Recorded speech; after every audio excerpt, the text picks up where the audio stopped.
What if I told you that most people live in silent defeat, not because they lack talent, not because they lack opportunity, but because they are running from discomfort? Look around.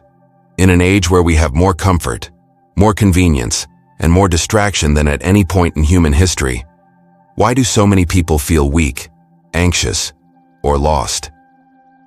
We scroll for hours, trapped in endless feeds of comparison and envy.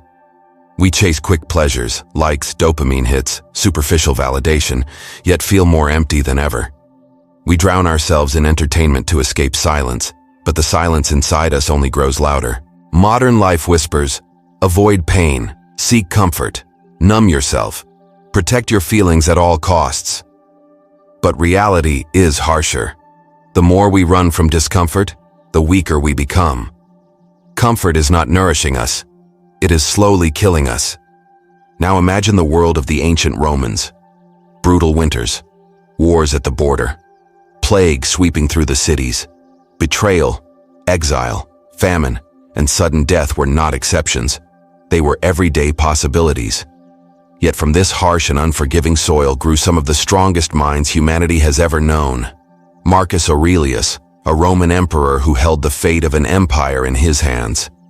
Seneca, a statesman who faced political betrayal and exile. Epictetus, a former slave who rose to become one of the greatest teachers of wisdom. What was their secret?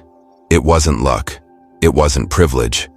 It was a philosophy, a way of living that transformed pain into strength, chaos into clarity, and mortality into urgency. That philosophy was Stoicism. Marcus Aurelius once wrote, "You have power over your mind, not outside events.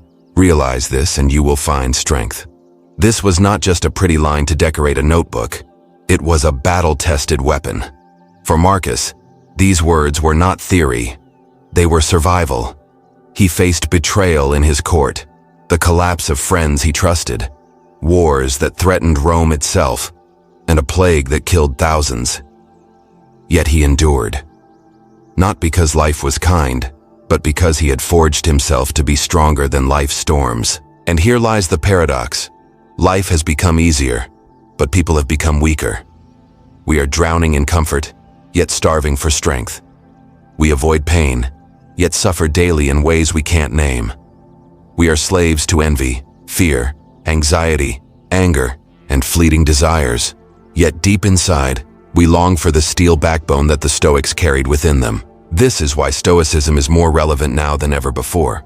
Because your enemy is not just the chaos outside, it's the fragility inside. Your greatest battles won't be fought on a battlefield, but in your mind, your habits, your choices, your reactions. And this is where the ancient Stoics can guide us. Not with vague motivation, but with laws. Not soft words that soothe, but brutal truths that sharpen. This is not a feel-good message. It is not inspirational fluff. What I am about to share are 8 brutal Stoic laws. Laws that will break illusions, strip excuses, and confront you with the hard reality you've been avoiding. But if you embrace them, they will give you the clarity, the discipline, and the mental strength to walk through chaos unshaken. Think of them as iron weights for your character. Heavy at first, painful to lift, but over time, they will build a resilience so rare in today's world that people will wonder how you stay calm when others collapse. Each law is a strike against weakness. Each principle is a blow against fragility. And each one, if lived, will forge you into someone who is not just surviving, but unstoppable. Before we begin, I need to warn you. Don't treat this like another motivational video you'll forget by tomorrow. Don't listen casually while scrolling your phone or multitasking. This is your wake-up call. If even one of these laws sinks deep into your life, it could mean the difference between breaking under pressure or standing unshakable in a moment that matters most. So I challenge you, right now as you listen, to commit. Open yourself, not to comfort, but to challenge. Let these truths provoke you. Let them bruise your ego. Let them expose where you've been weak. Because that is the first step towards strength. And if you're serious about this journey, if you don't want to live as another casualty of modern weakness, but instead want to rise into the rare discipline of the Stoics, then you've come to the right place. This is true Stoic way. A community where warriors of the mind are forged, where comfort is questioned, struggle is embraced, and weakness is not excused. Here, we train for clarity. Here, we build strength. Here, we walk the path that Marcus, Seneca, and Epictetus laid before us. A path not of applause or popularity, but of resilience, courage, and freedom. So, before we dive into the first Stoic law, I want you to do one thing. If you want clarity and strength in a chaotic world, subscribe right now and join our Stoic Brotherhood. Don't just watch from the sidelines. Step onto the path. Engage. Comment when a truth hits you. Share this with someone who needs it, because strength is not built alone. It is built together. Now, take a breath. Center yourself, because what comes next is not easy. It's not supposed to be. It's brutal. It's real. And if you're ready, it will transform you. Let's begin. 1. Embrace discomfort like a friend. We've been taught to run from discomfort. From the moment we were children, the message was drilled into us. Don't touch that. It's dangerous. Don't go there. It's scary. Don't push too hard. You'll get hurt. Modern life has doubled down on that lesson. Now, with air conditioning at the flick of a switch, food arriving at our door with a single tap, and endless entertainment designed to numb boredom, it feels like discomfort is an outdated enemy, something we've finally conquered. But the truth is this: discomfort is not the enemy. It's the training ground. Every time you run from discomfort, you run from growth. Every time you avoid pain, you rob yourself of the very fuel that could make you stronger. Marcus Aurelius put it simply: the impediment to action advances action. What stands in the way becomes the way. Discomfort is not just something to be endured. It is the forge where character is hammered into steel. Think back to the greatest moment of growth in your life. Did it come when things were easy, smooth, comfortable? Or did it arrive when you were under pressure? When life punched you in the face and forced you to either rise or collapse? Comfort makes you soft. Discomfort makes you sharp. That is the brutal equation of life. Modern examples prove this daily. The cold shower that shocks your body awake. The grueling gym session when your muscles scream to stop. The uncomfortable but necessary conversation that risks conflict but builds honesty. In each case, discomfort feels like punishment in the moment, but it's actually preparation. Every small act of chosen struggle builds resilience for the battles you don't choose. Consider Daniel. Fresh out of college, he believed his degree would guarantee him a job, but rejection after rejection crushed his confidence. At first, he retreated into comfort, binge-watching shows, distracting himself with games, and numbing the sting with endless scrolling. But the rejections didn't stop. If anything, they grew louder in his mind. One day, Daniel made a decision. Instead of avoiding discomfort, he would embrace it. He started taking daily cold showers just to train his mind not to flinch. He forced himself to apply for jobs he felt underqualified for. He rehearsed interviews until his voice stopped shaking. He even volunteered for public speaking events, though the very thought made him sweat. Each act was small but stacked together. They hardened him. What once paralyzed him, rejection, became just another bruise, nothing fatal. Within a year, Daniel landed a position that once felt impossible. Not because life suddenly became easier, but because he became stronger. Discomfort didn't destroy him, it remade him. The Stoics didn't have neuroscience, but their wisdom aligns with what modern science has uncovered. When you push into discomfort, whether through physical strain, mental challenge, or emotional risk, your brain begins to rewire itself. This process, called neuroplasticity, strengthens connections between neurons, making your mind more adaptable, creative, and resilient. Studies also show that controlled stress, known as hormesis, builds resilience. Just as lifting weights tears muscle fibers to rebuild them stronger, exposing yourself to discomfort strengthens your nervous system. Cold exposure, fasting, high-intensity workouts, or even deliberate boredom all train your brain to remain calm under pressure. In short, every time you choose discomfort, you are literally reshaping your brain into a tool that thrives under challenge. The ancient Stoics were not masochists. They didn't pursue suffering for suffering's sake. Instead, they practiced controlled discomfort, what Seneca called voluntary hardship.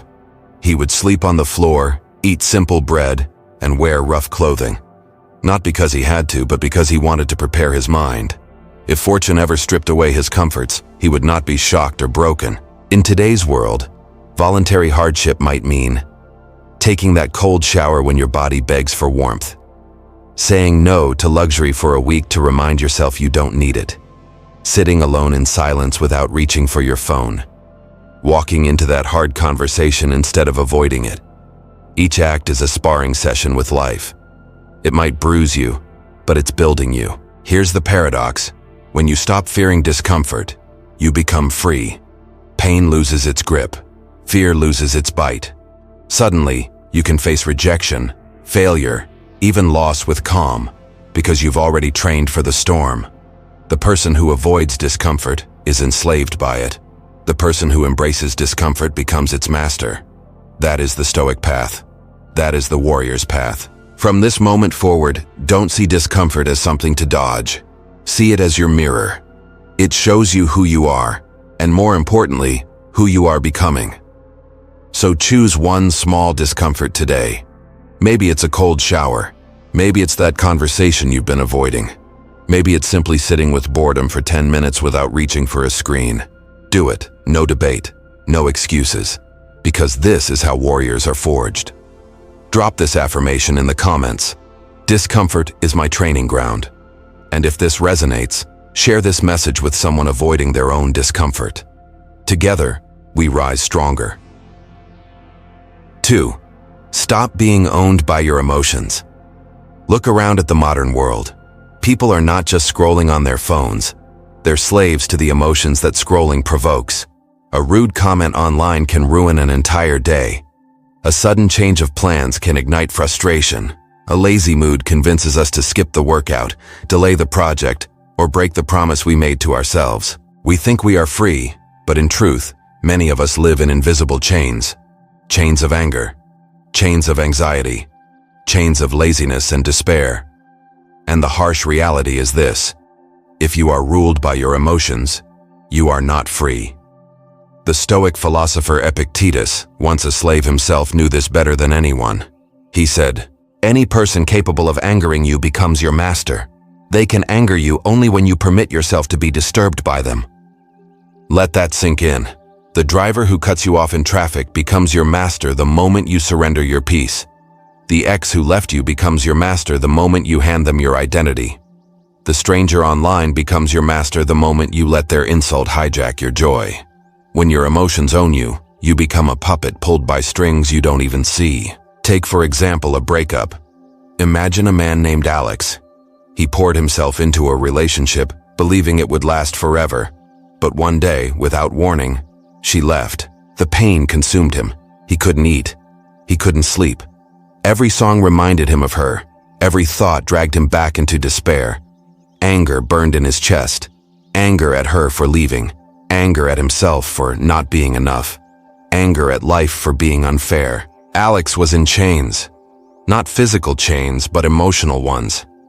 Every choice he made, whether to wake up, to work, to see friends, was dictated by how much pain he felt that day. But then, he discovered the writings of the Stoics. Marcus Aurelius reminded him, "If you are distressed by anything external, the pain is not due to the thing itself, but to your estimate of it, and this you have the power to revoke at any moment." That was the turning point. Alex realized that the breakup did not own him.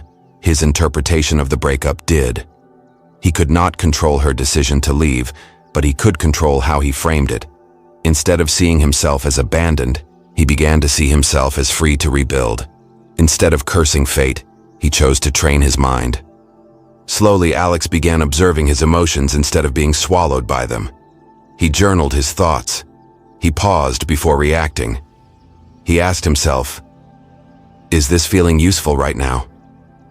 He didn't numb his pain, but he no longer let pain be his master. That shift, from being owned by emotions to owning them, was the beginning of his freedom. What the Stoics taught centuries ago is echoed in modern psychology, particularly cognitive behavioral therapy, CBT, one of the most effective forms of therapy today. CBT teaches the same principles. 1. Observe your thoughts and emotions instead of reacting blindly. 2. Reframe your interpretation of events. A breakup isn't just the end of love. It can be the beginning of growth. 3. Respond with intention, not impulse. The Stoics and CBT both agree. Your power lies not in eliminating emotions, but in choosing how you engage with them. Anger, fear, sadness, these are natural. What matters is not whether you feel them, but whether you let them rule you. Imagine anger as a storm. A child throws tantrums in the storm, breaking whatever is near. A Stoic, by contrast, sits in the same storm but waits, thinks, and chooses. The storm still rages, but it no longer dictates the outcome. This is not about becoming robotic or emotionless. The Stoics never asked us to kill our humanity. They asked us to master it, to feel deeply without being destroyed by what we feel. So how do you stop being owned by your emotions? Start with 3 simple practices. Pause before reaction. The next time you're triggered, don't act. Breathe. Even 10 seconds of silence can shatter the chains of impulse. Ask the question, is this feeling useful right now? If anger helps you act justly, use it. If it only poisons your peace, let it go. Choose your response deliberately. Don't hand your power to others. Don't say, "She made me mad." Instead, recognize, "I allowed myself to get mad, and I can choose again." Every time you practice this, you reclaim ground from emotional slavery. Each small victory builds a fortress of calm inside you, a fortress that no insult, no betrayal, no chaos can easily shake. When you stop being owned by your emotions, you become unshakable. People notice the calm in you. They feel the steadiness. They begin to trust you, follow you, even admire you. Why? Because in a world of emotional chaos, stability is magnetic. Real growth begins when you stop being the puppet and start becoming the master. If you've ever been a prisoner of your own emotions, type freedom in the comments. And if this truth struck you, share it with someone who needs to reclaim their peace. 3. Stop expecting fairness. Life owes you nothing. Let that sink in. It doesn't matter how hard you work, how kind you are, or how much you sacrifice. Life does not run on fairness. You can pour your heart into a project and watch someone lazier get promoted. You can love deeply and still be betrayed. You can make the right choice and still get punished. And when that happens, the natural reaction is outrage. This isn't fair. But here's the brutal truth. Fairness is a human invention, not a law of nature. The universe is not a courtroom. It doesn't promise equal outcomes. The Stoics knew this. Marcus Aurelius himself, Emperor of Rome, faced injustice daily. Even he admitted, "You can commit injustice by doing nothing." If the most powerful man in the world could not guarantee fairness, what makes us think we are entitled to it? Fairness is a beautiful idea, but if you cling to it too tightly, it makes you weak. Because when you say, "This isn't fair," what you're really saying is, "I don't like this pain, and I don't want to deal with it." The world is full of examples. In the workplace, promotions don't always go to the most deserving. Sometimes politics, favoritism, or timing decides the outcome. In relationships, loyalty doesn't always guarantee loyalty in return. You can give everything to someone, only to watch them walk away. In society, good people suffer accidents, illness, or tragedy, while corrupt people sometimes thrive. That's life. Not because it's cruel, but because it simply doesn't operate according to our sense of justice. Take Rachel, for example. She was the model employee, first to arrive, last to leave, always giving her best. Yet when the promotion came, it went to someone else. Someone who played politics better, who flattered the boss more, who didn't even match Rachel's level of skill. Her first reaction? Fury. Nights of replaying the injustice in her head. Endless conversations with friends about how unfair it all was. Bitterness started to creep in, not just toward her workplace, but toward life itself. But then Rachel encountered Stoic philosophy. She read the words of Seneca. Sometimes even to live is an act of courage, and she realized something. She had been wasting her courage on complaining instead of building. So she shifted her mindset. She stopped expecting fairness and started focusing on what she could control. She sharpened her skills even further. She built networks outside her company. She began laying the groundwork for her own business. And in time, Rachel created opportunities that no biased boss could ever take away. She discovered a new truth. When you stop waiting for fairness, you start building strength. The Stoics expected pain, loss, betrayal, and change. Because they expected it, they weren't crushed when it came. They were prepared. To them, fairness wasn't promised, but freedom was always possible. The freedom to respond with dignity, courage, and resilience. Think of it this way. Unfairness is like a storm. You can curse the sky all you want, but the rain will still fall. The Stoic doesn't waste time shouting at the clouds. He grabs his cloak, strengthens his steps, and keeps walking. When you give up the expectation of fairness, you don't become passive. You become powerful. Because instead of waiting for the world to treat you right, you start treating yourself right, no matter what. This is radical responsibility. Not because everything is your fault, but because it's always your move. You don't control how life hits, but you control how you respond. Betrayed in love. You choose to walk forward with dignity instead of bitterness. Overlooked at work. You choose to build skills so strong they can't be ignored. Faced with injustice. You choose to rise instead of collapse. The unfairness doesn't disappear, but its power over you does. Unfairness will always exist, but the Stoic warrior doesn't waste energy demanding equality from a chaotic universe. Instead, he invests that energy into becoming unbreakable. And something fascinating happens when you stop expecting fairness. You stop being surprised by pain. Betrayals don't paralyze you. Rejections don't define you. Injustice doesn't consume you. You accept life as it is, and in that acceptance, you find peace. The average person waits for the world to be fair. The Stoic becomes strong enough to thrive even when it's not. If you're ready to stop waiting for fairness and start building strength, hit like right now. Because every time you choose responsibility over complaint, you're stepping closer to freedom. 4. Focus on what you can control. One of the greatest sources of human suffering is this. We spend most of our energy trying to control things that were never ours to command. We obsess over what people think of us, how the future will unfold, whether the economy will crash, whether someone we love will stay or leave. And the more we grasp at what is outside our power, the more anxious, powerless, and frustrated we become. The Stoics cut straight to the truth. Your power lies in a very small, specific place. Your thoughts, your actions, and your responses. Everything else, let it go. Epictetus said it simply, make the best use of what is in your power and take the rest as it happens. Imagine you are on a ship caught in a violent storm. The waves are smashing against the hull. The wind is howling. The rain blinds your eyes. The average person screams at the sky, cursing the storm for being unfair. But the Stoic? He does not waste energy yelling at the clouds. He grabs the wheel. He steadies his hands. He focuses not on the storm because the storm is beyond his control, but on his steering. That is the Stoic way. Life will always bring storms, unexpected losses, betrayals, changes you didn't plan for. But when you realize your power lies not in the storm, but in the steering, you reclaim peace. Modern psychology calls this the locus of control. People with an external locus of control believe their lives are dictated by fate, luck, or the actions of others. They say things like, I can't succeed because my boss doesn't like me, or I'll never be happy unless they come back. But people with an internal locus of control know their choices shape their lives. They can't command the weather, but they can command how they dress. They can't control whether others respect them, but they can control whether they act with integrity.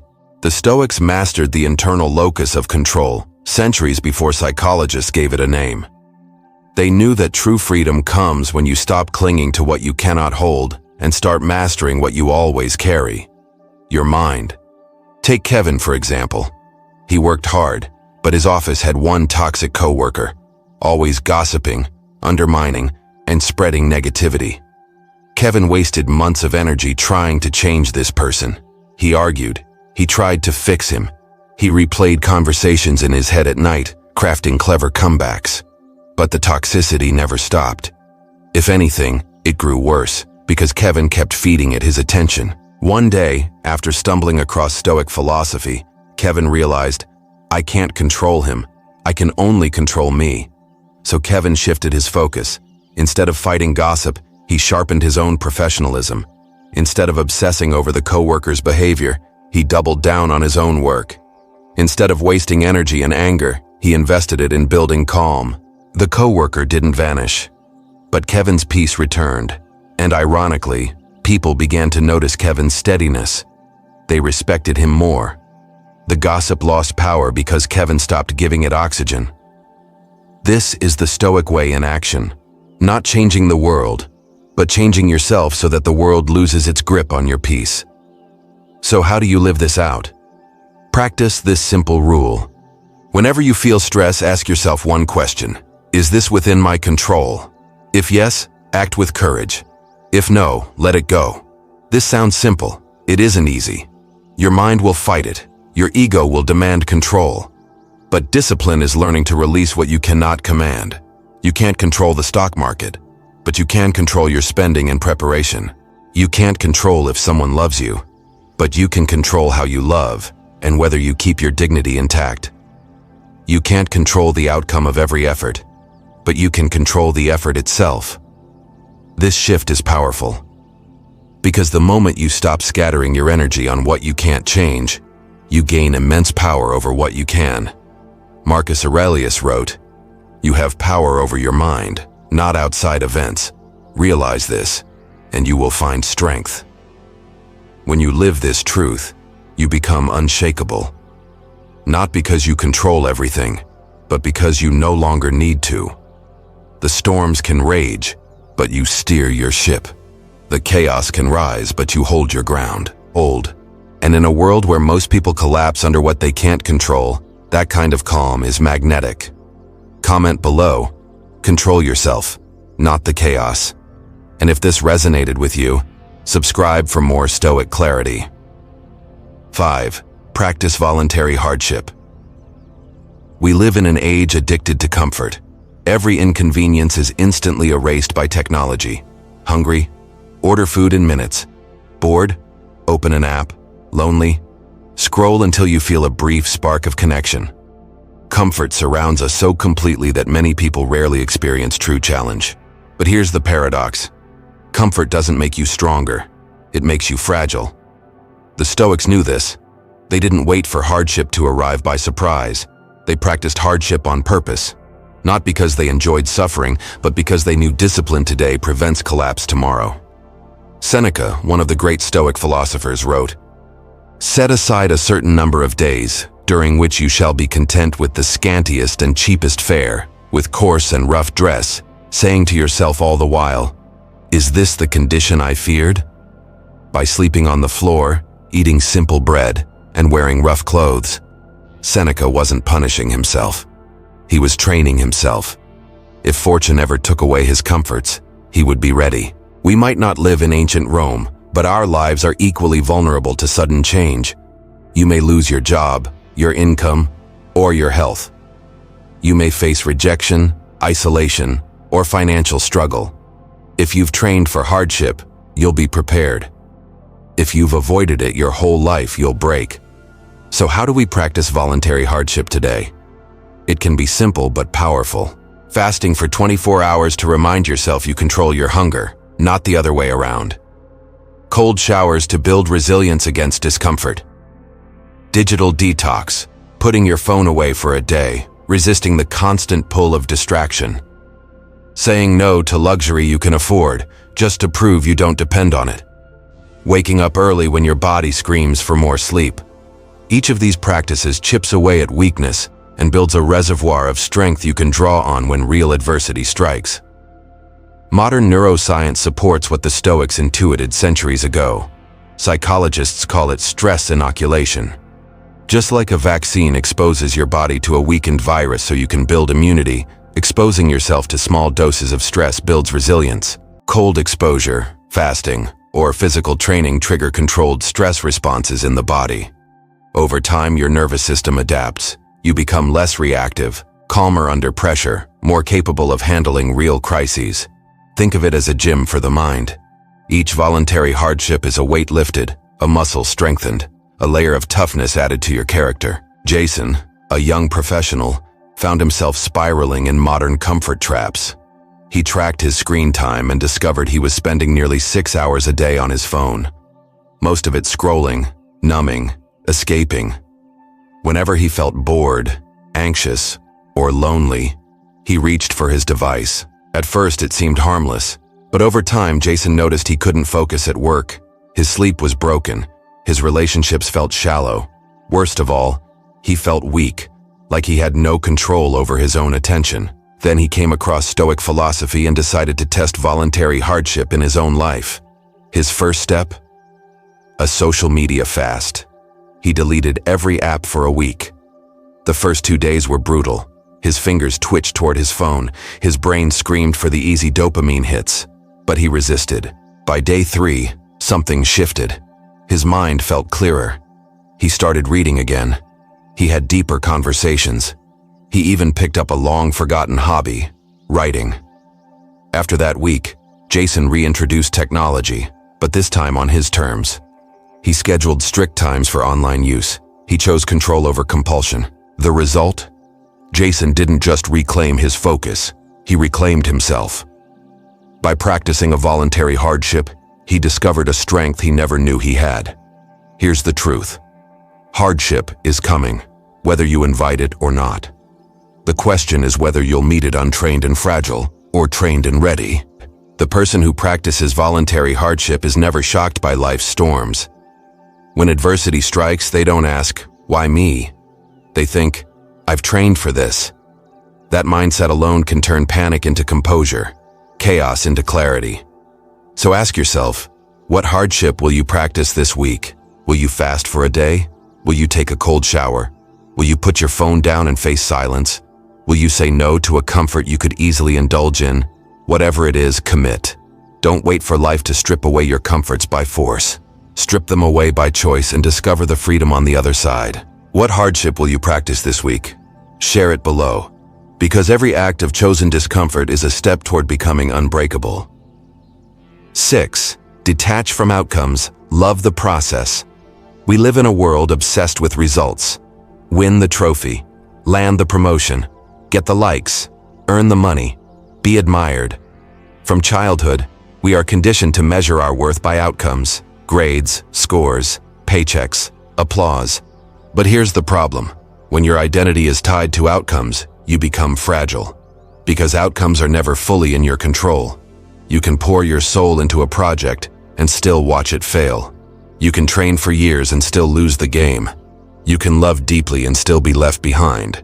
If your worth depends on winning, what happens when you lose? The Stoics flipped this script. They taught that true freedom comes when you detach from outcomes and fall in love with the process itself. Epictetus put it plainly. Freedom is the only worthy goal in life. It is won by disregarding things that lie beyond our control. The outcome is beyond your control. The process is not. The world can take away applause, money, or recognition, but it can never take away the dignity of showing up with discipline. When you focus on outcomes, you set yourself up for suffering. But when you anchor yourself in process, you win every day, whether or not the world applauds. Consider the story of an artist named Elena. For years, she painted only when inspiration struck, and every brushstroke was haunted by the question, will this sell? Will people like it? When her work didn't get attention, she spiraled into self-doubt. Weeks passed without painting. She became trapped in a cycle of validation seeking and disappointment. One day, she stumbled upon Marcus Aurelius's reminder, never let the future disturb you. You will meet it, if you have to, with the same weapons of reason which today arm you against the present. Something shifted. Elena realized she had been painting for applause, not for mastery.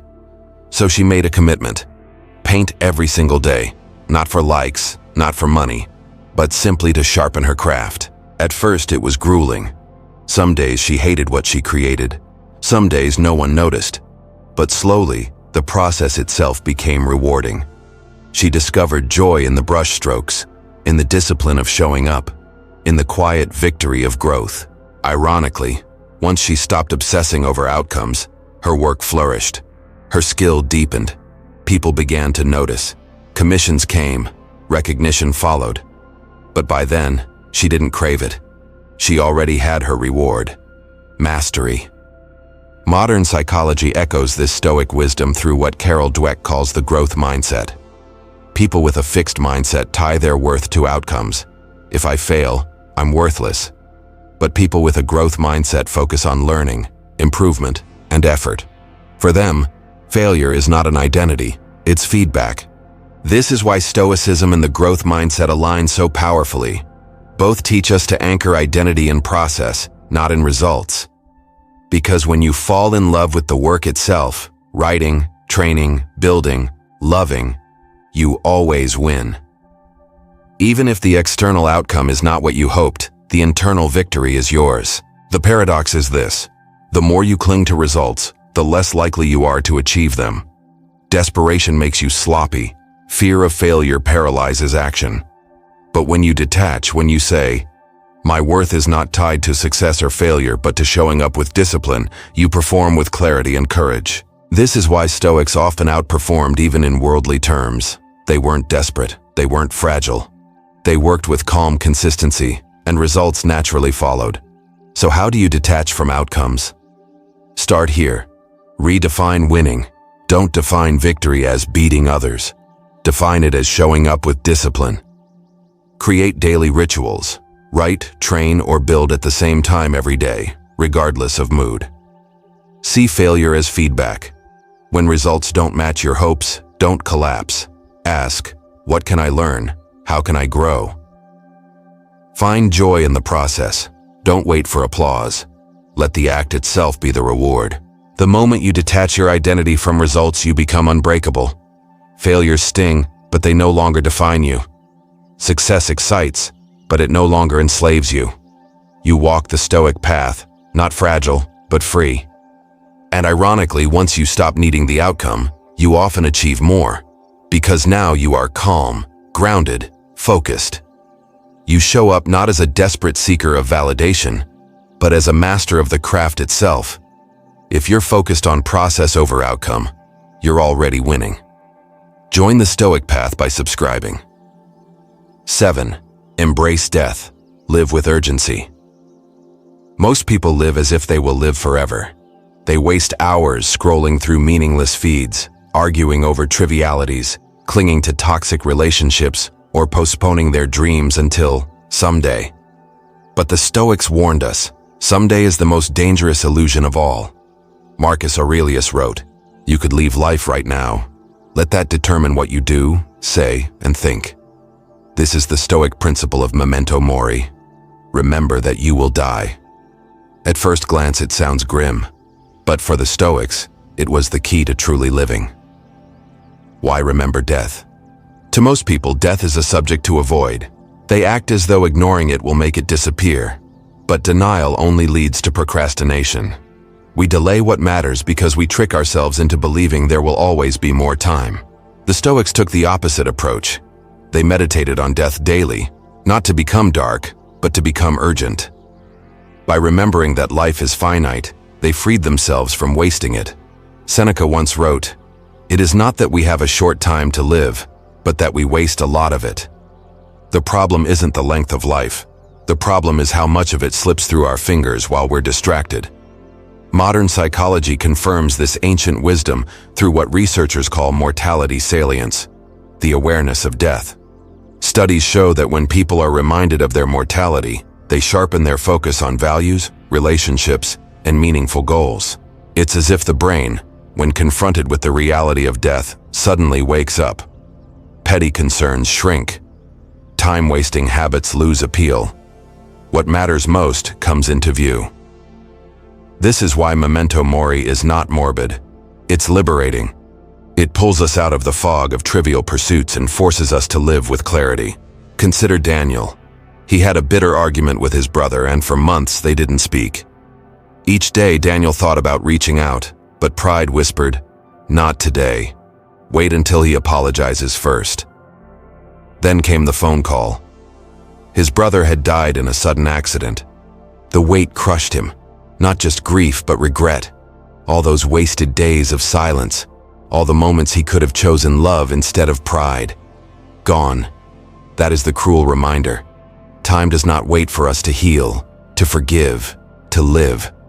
Death can arrive at any moment, and when it does, excuses mean nothing. The Stoics understood this. That's why they lived as if every day could be their last. Not in reckless indulgence, but in purposeful urgency. They asked, if this were my final day, would I waste it on anger, on gossip, on scrolling, on mediocrity? When you embrace memento mori, your priorities shift. Instead of scrolling for hours, you invest in growth. Instead of clinging to toxic relationships, you seek those who uplift you. Instead of delaying your dream, you take the first step now. Instead of holding grudges, you forgive before the chance is gone. This doesn't mean living in fear of death. It means living with such clarity that death cannot catch you unprepared. Imagine if you truly lived like your time was borrowed, because it is. You would stop tolerating mediocrity. You would stop postponing the book you want to write, the business you want to start, the words you need to say. You would live urgently, with courage, with love. The Stoic does not ignore death. He stares it in the face and says, "You will not catch me sleeping through my life." This awareness doesn't make him anxious. It makes him alive. Because the ultimate failure is not dying. The ultimate failure is living half asleep, wasting the one life you've been given. When you carry death as your companion, you stop fearing failure, rejection, or embarrassment. What are those compared to the brevity of life? Suddenly you speak truthfully, you love openly, you risk boldly, because you know the clock is ticking, and silence is the only true loss. So here is your challenge. Stop waiting for tomorrow. Call the person you've been meaning to forgive. Start the project you've been postponing. Live with urgency, because you do not control how many breaths remain. The Stoics remind us, life is not guaranteed, but meaning is always within reach.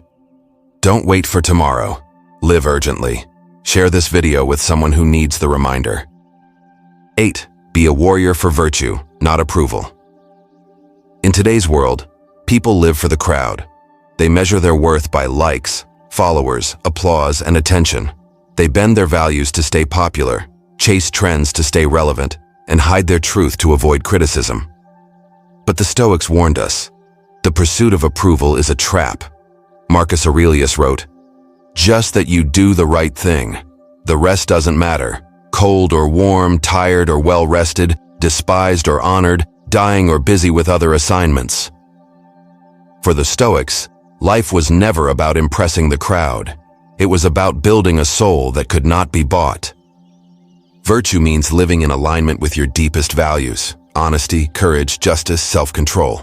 Applause, on the other hand, means bending to whatever wins approval in the moment. Approval is fleeting. One day people cheer. The next day they turn on you. If your identity depends on their praise, you will rise and fall with their moods. But if your identity is grounded in virtue, you stand tall no matter what the crowd says. Consider the story of a leader named Marcus, not the emperor, but a modern man in a corporate world. He discovered corruption in his company, numbers being manipulated to impress investors. When he raised his concerns, his colleagues warned him, "Stay quiet. Don't make waves. Think about your career." Marcus faced a choice: chase approval or uphold truth. He stood alone. He reported the wrongdoing. For months he was isolated, whispered about, even punished with fewer opportunities. The applause he once enjoyed vanished, but in time, the truth surfaced. His courage was recognized. Even those who once mocked him came to respect him. And Marcus learned the deeper reward: integrity. Even if the world had never acknowledged him, he could look in the mirror without shame. This is what the Stoics meant. Virtue is its own reward. Let's draw the contrast. The approval seeker tells lies to be liked. The Stoic speaks truth even when it costs him. The approval seeker changes values like clothing to fit the crowd. The Stoic holds to principles whether praised or ridiculed. The approval seeker chases image. The Stoic builds character. Seneca captured it best. I will govern my life and thoughts as if the whole world were to see the one and read the other.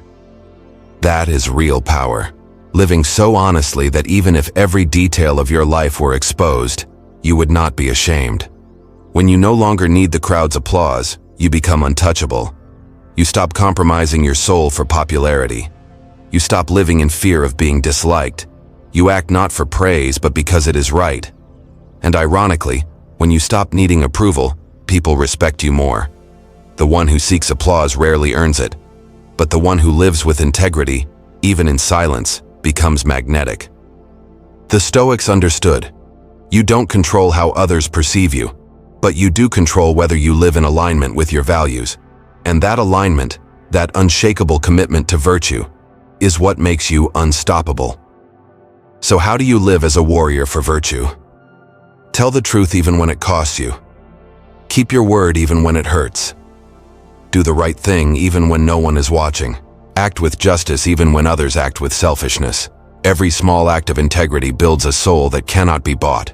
Sometimes this path will feel lonely. The crowd may mock you, friends may leave you, the world may not applaud. But the Stoic accepts this, because they know that walking alone with virtue is better than walking with the crowd in dishonor. And in time, even if you walk alone, you realize you were never truly alone, because you walk with clarity, with courage, with the strength of those who lived before you. So here's your challenge. Stop chasing applause. Start living for virtue. Do the right thing not because it's popular, but because it's right. Because when the noise of the crowd fades, the only voice left is your own. And the question is, will you respect yourself when you hear it? If you choose virtue over popularity, comment warrior. You've now walked through the 8 brutal Stoic laws, and if you've made it this far, you already know. This path is not about comfort. It's about clarity, discipline, and resilience. It's about refusing to live in quiet defeat, and instead, forging yourself into someone unshakable. Let's recap the journey. Law number 1, embrace discomfort like a friend. Comfort weakens, discomfort strengthens. Every chosen hardship is training for the storms of life. Law number 2, stop being owned by your emotions. The world doesn't control you, your reactions do. Master them, and you reclaim freedom. Law number 3, stop expecting fairness. Life owes you nothing. Stop waiting for justice and start building strength. Law number 4, focus on what you can control. Your thoughts, your actions, your responses. This is your true power. Let go of the rest. Law number 5, practice voluntary hardship. Train for adversity before it arrives. Fasting, cold showers, digital detox. Discipline is freedom. Law number 6, detach from outcomes. Love the process. Worth is not tied to success or failure. It's found in showing up with courage and consistency. Law number 7, embrace death. Live with urgency. Life is not guaranteed. Every moment wasted is gone forever. Live boldly, forgive quickly, love deeply. Law number 8, be a warrior for virtue, not approval. Don't live for applause. Live for your principles. Build a soul that cannot be bought. Taken together, these laws form more than advice. They form a way of life, a Stoic path that arms you not with comfort, but with clarity, not with fragile hope, but with inner strength. The Stoic path does not promise ease, it promises endurance. It doesn't offer applause, it offers integrity. It doesn't guarantee external success, but it guarantees that you will stand tall, no matter what storms come. This is what Marcus Aurelius, Seneca, and Epictetus understood. They didn't write their words for quiet afternoons and gentle lives. They wrote them in exile, in betrayal, in war, in plague. They wrote them not as pretty philosophy, but as weapons for survival. And today, in a world drowning in comfort but starving for strength, their wisdom is more urgent than ever. So here is your moment. Don't just nod along and move on to the next distraction. Don't treat these laws like motivational noise. Take one and live it today. Choose discomfort. Master your emotions. Stop demanding fairness. Focus on your control. Train with hardship. Love the process. Live urgently. Stand for virtue. Each choice, no matter how small, is a strike against weakness and a step toward becoming unshakable. And remember, becoming unshakable is not perfection. It's progress. It's waking up every day and saying, I am becoming unshakable day by day. Now, if this message struck something inside you, if you felt even one spark of truth, you already know what to do. Subscribe to the channel. Comment your favorite Stoic law below. Share this message with someone who needs it, because this is bigger than one video. We are building a community of thinkers and warriors who refuse to live in quiet defeat. A brotherhood of men and women who train their minds, master their emotions, and walk with virtue in a chaotic world. And the truth is this: you don't have to walk this path alone. Join us, learn with us, struggle with us, grow with us. Together, we will rise above the noise. Together, we will refuse the weakness of comfort. Together, we will become unshakable. So, take a breath, stand tall, step forward. Not tomorrow, not someday, now.